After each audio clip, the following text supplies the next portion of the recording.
সবাইকে দেশ প্রবাস টিভির আজকের আন্তর্জাতিক সংবাদে স্বাগতম জানাচ্ছি। যুদ্ধবিরতি হলো প্রতিরোধের সব প্রস্তুতি নিচ্ছে ইরান, এমন মন্তব্য করেছেন দেশটির সেনাবাহিনীর মুখপাত্র ব্রিগেডিয়ার জেনারেল মোহাম্মদ আকরামানিয়া। দাবি করে আসছেন মার্কিন প্রেসিডেন্ট ডোনাল্ড ট্রাম্প। নতুন করে তিনি দাবি করেছেন হরমুজ প্রণালী খুলে দিতে ইরান যুক্তরাষ্ট্রের কাছে অনুরোধ করেছে। সামাজিক মাধ্যমে তিনি আরও জানান, ইরানের অভ্যন্তরীণ অবস্থা অত্যন্ত নাজুক হয়ে পড়েছে। ইরান নেতৃত্ব সংকটে রয়েছে বলেও মন্তব্য করেন ট্রাম্প। যুক্তরাষ্ট্রের পররাষ্ট্রমন্ত্রী মার্কো রুবিও বলেছেন, হরমুজ প্রণালীকে ইরান অর্থনৈতিক অস্ত্র হিসেবে ব্যবহার করতে চায়। তিনি হুঁশিয়ারি দিয়ে বলেন, কোনোভাবেই এই আন্তর্জাতিক জলপথে নিয়ন্ত্রণ বা টোল মেনে নেওয়া হবে না। এর মধ্যেই যুক্তরাষ্ট্রের সেন্ট্রাল কমান্ড জানিয়েছে, ইরানি বন্দরে যাত্রা রোধে এখন পর্যন্ত ৩৯টি জাহাজকে বাধা দেয়া বা ফেরত পাঠানো হয়েছে। একই সঙ্গে যুক্তরাষ্ট্র ৩৫টি ইরানি ব্যক্তি ও প্রতিষ্ঠানের ওপর নতুন নিষেধাজ্ঞা দিয়েছে। মার্কিন অর্থ বিভাগ জানিয়েছে, এসব ব্যক্তি বা প্রতিষ্ঠান জঙ্গি তৎপরতার সঙ্গে জড়িত। ১৩টি মশলার এক দারুণ কম্বিনেশনে তৈরি ইফাত রশিদ বিরিয়ানি মশলা। উৎসব এখন প্রতিদিন। অন্যদিকে ইরানের সামরিক বাহিনীর মুখপাত্র বলেছেন, দেশটি এখনও যুদ্ধাবস্থায় রয়েছে। শত্রুপক্ষকে সতর্ক করে দিয়ে তিনি জানান, শত্রু যদি নতুন কোনো পদক্ষেপ নেয়ার দুঃসাহস দেখায়, তবে তাদের সম্পূর্ণ নতুন ধরনের সরঞ্জাম, পদ্ধতি ও রণক্ষেত্রে কঠিন জবাবের মুখোমুখি হতে হবে। যুক্তরাষ্ট্র ও আমাদের শত্রুদের প্রতি কোনো আস্থা না থাকায় যুদ্ধের সময়ের মতোই কার্যক্রম চালিয়ে যাচ্ছি এবং আমাদের লক্ষ্যবস্তুর তালিকা নিশ্চিত করতে জোরালো প্রচেষ্টা চালিয়ে যাচ্ছি। সৌদি আরবে উপসাগরীয় সহযোগিতা পরিষদের শীর্ষ বৈঠকে নেতারা হরমুজ প্রণালী পুনরায় খোলার আহ্বান জানান। কাতার ও সংযুক্ত আরব আমিরাত সতর্ক করেছে, সংঘাতে দীর্ঘস্থায়ী হলে আঞ্চলিক অস্থিতিশীলতা বাড়বে। এদিকে ইরান মার্কিন প্রেসিডেন্ট ডোনাল্ড ট্রাম্পকে চরম অপদস্থ করেছে বলে দাবি করেছেন জার্মান চ্যান্সেলর ফ্রেডরিক মার্জ। তিনি বলেন, আলোচনা টেবিলে কৌশলের দিক থেকে তেহরান ট্রাম্প প্রশাসনকে টেক্কা দিয়েই যাচ্ছে। সামাজিক মাধ্যমে জার্মান চ্যান্সেলরের এমন মন্তব্যের কটুতে ইরানের নতুন প্রস্তাব ফিরিয়ে দেওয়ার ইঙ্গিত দিয়েছেন মার্কিন প্রেসিডেন্ট ডোনাল্ড ট্রাম্প। এদিকে ইরানের পররাষ্ট্রমন্ত্রী আব্বাস আরাকচি দাবি করেছেন, আলোচনা এগিয়ে নিতে যুক্তরাষ্ট্রের অনুরোধ বিবেচনা করছেন তারা। তো এবার সরাসরি যুক্তরাষ্ট্রকে নিশানা করে বিস্ফোরক মন্তব্য করলেন ইরানের এক জ্যেষ্ঠ সামরিক কর্মকর্তা। যুদ্ধবিরতি কার্যকর হলেও হুঁশিয়ারির যুদ্ধ যেন কোনোভাবেই থামছে না।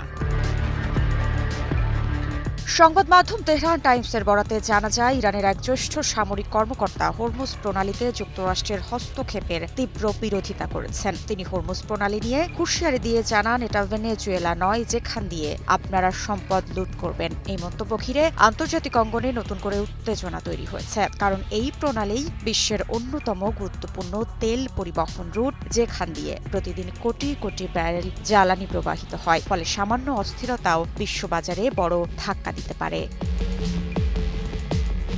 ইরানের খাতাম আল আম্বিয়া কেন্দ্রীয় সদর দপ্তরের উপপ্রধান ব্রিগেডিয়ার জেনারেল মোহাম্মদ জাফর আজাদি স্পষ্ট ভাষায় যুক্তরাষ্ট্রকে আক্রমণ করেন। তিনি জানান, পারস্য উপসাগর ও হরমুজ প্রণালী পুরোপুরি আঞ্চলিক বিষয়, এখানে আমেরিকার কোনো মতামত দেওয়ার অধিকার নেই। আরও তীব্র ভাষায় তিনি অভিযোগ করেন, যুক্তরাষ্ট্র এই অঞ্চলে নিজেদের আধিপত্য প্রতিষ্ঠা করতে চাইছে। তার দাবি অনুযায়ী কিছু শক্তি হরমুজ প্রণালীতে নিয়ন্ত্রণ চাপিয়ে দিতে চাইলেও তা সফল হবে না।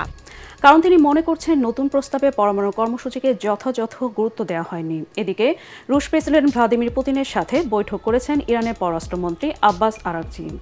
ইরানের প্রতি রাশিয়ার সমর্থনের কৃতজ্ঞতাও জানান আরাকচি। কারণ আগামী মে মাসের ১ তারিখের মধ্যে তাকে প্রমাণ করতে হবে ইরানের বিরুদ্ধে এই যুদ্ধ চালিয়ে যাওয়ার বৈধ অধিকার ট্রাম্পের আছে। আমেরিকার ১৯৭৩ সালের ওয়ার পাওয়ার অ্যাক্ট অনুযায়ী কংগ্রেসের অনুমতি ছাড়া কোনো প্রেসিডেন্ট ৬০ দিন বা ২ মাসের বেশি যুদ্ধ চালিয়ে যেতে পারেন না। তেহরান ও ওয়াশিংটনের মধ্যে ভঙ্গুর যুদ্ধবিরতি চালু থাকলেও অনেকটাই স্থবির হয়ে গেছে স্থায়ী চুক্তির প্রচেষ্টা। যুদ্ধের ময়দানে জেতা তো দূরের কথা, ট্রাম্প পড়তে যাচ্ছেন মার্কিন আইনের ফাঁদে। সেক্ষেত্রে কংগ্রেস ও হোয়াইট হাউসের অভ্যন্তরীণ দ্বন্দ্ব কিভাবে সামাল দেবেন তিনি? নিজের মুখ রক্ষায় শেষ পর্যন্ত কি আইন ভেঙেই ইরানে যুদ্ধ চালিয়ে যাবেন ট্রাম্প? উপসাগরীয় অঞ্চলে ইরানের বিরুদ্ধে নতুন করে ব্যয়বহুল দ্বন্দ্বে জড়াতে ভয় পাচ্ছে যুক্তরাষ্ট্র, এমনটাই ধারণা অনেক বিশ্লেষকের। শান্তি চুক্তি নিয়ে অনিশ্চয়তার মধ্যে ট্রাম্পের সবচেয়ে বড় বাধা কংগ্রেসের বেঁধে দেওয়া আইনি সময়সীমা। ওয়ার পাওয়ার্স রেজুলেশন নামের আইনটি তৈরি করা হয় মূলত প্রেসিডেন্টের একক ক্ষমতা নিয়ন্ত্রণের জন্য। নিয়ম অনুসারে যে কোনো যুদ্ধ শুরুর 48 ঘন্টার মধ্যে সেটা কংগ্রেসকে জানাতে হবে। 60 দিন পর কংগ্রেস। ইরানের নতুন প্রস্তাবে নাখোশ মার্কিন প্রেসিডেন্ট ডোনাল্ড ট্রাম্প। একাধিক মার্কিন গণমাধ্যম জানিয়েছে এই তথ্য। সোমবার প্রস্তাব নিয়ে জাতীয় নিরাপত্তা দলের সাথে ট্রাম্পের পর্যালোচনার কথা নিশ্চিত করেছে হোয়াইট হাউস। যুক্তরাষ্ট্রের অনুরোধে শান্তি আলোচনায় ফেরার কথা বিবেচনা করছে তেহরান। রাশিয়ার সেন্ট পিটার্সবার্গে রুশ প্রেসিডেন্ট ভ্লাদিমির পুতিনের সাথে বৈঠক করেছেন ইরানের পররাষ্ট্রমন্ত্রী। রাশিয়ার প্রেসিডেন্ট পুতিনের কাছে ইরানের সর্বোচ্চ নেতা মোস্তফা খামেনির বার্তা পৌঁছে দেওয়া হয়েছে বলেও জানান আব্বাস আরাকচি। বৈঠকের পর তিনি জানান, রাশিয়ান ফেডারেশনের মতো ভালো বন্ধু ও মিত্র ইরানের পাশে রয়েছে। এদিকে যুদ্ধ বন্ধ এবং পরমাণু প্রকল্প ইস্যুতে যুক্তরাষ্ট্রের সাথে একটি স্থায়ী সমঝোতায় পৌঁছাতে নতুন যে প্রস্তাব দিয়েছে ইরান, তা প্রেসিডেন্ট ডোনাল্ড ট্রাম্পকে খুশি করতে পারেনি। কারণ তিনি মনে করছেন নতুন প্রস্তাবে পরমাণু কর্মসূচিকে যথাযথ গুরুত্ব দেওয়া হয়নি।